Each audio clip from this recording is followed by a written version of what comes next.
we're going to be talking about this. So many advances in breast cancer detection and treatment. What you need to know is coming up next. Don't go away.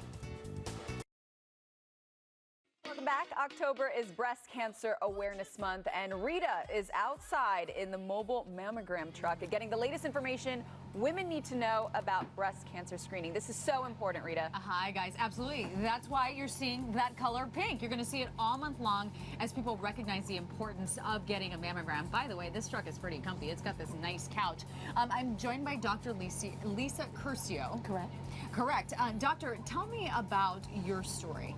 Well, I was diagnosed with breast cancer at the age of 38. I had a 9-month-old baby, and I had a breast symptom and got a mammogram, and that mammogram saved my life. Okay, we're going to pan over so that you can see what the mammogram actually looks like and give us an idea of what the process is like. But doctor, let me just ask you, you were 38 years old. The biggest misconception is how old or how young do you have to be to start getting one of these mammograms? What do you say to that?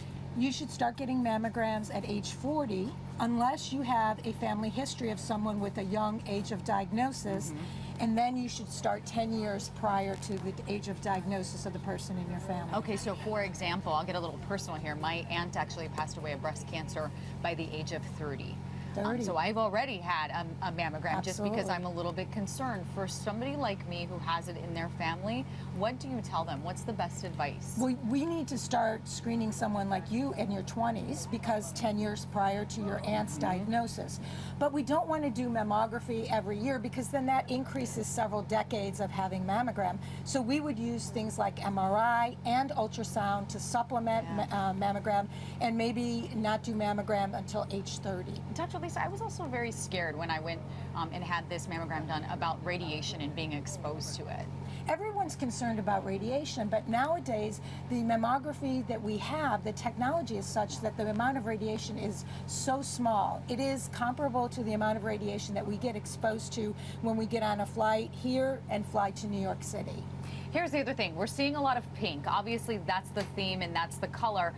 But I should add some blue balloons in here as well, because for the men, it's also very important to get a mammogram sometimes, right? Or even check themselves. Right. We don't screen men with mammography, but men should do a breast exam, particularly if there's a family history of breast cancer in their family. It doesn't hurt just to do a quick breast exam to make sure that there's no new lumps, no new changes in the breast tissue of a male. What about overscreening? What does that mean?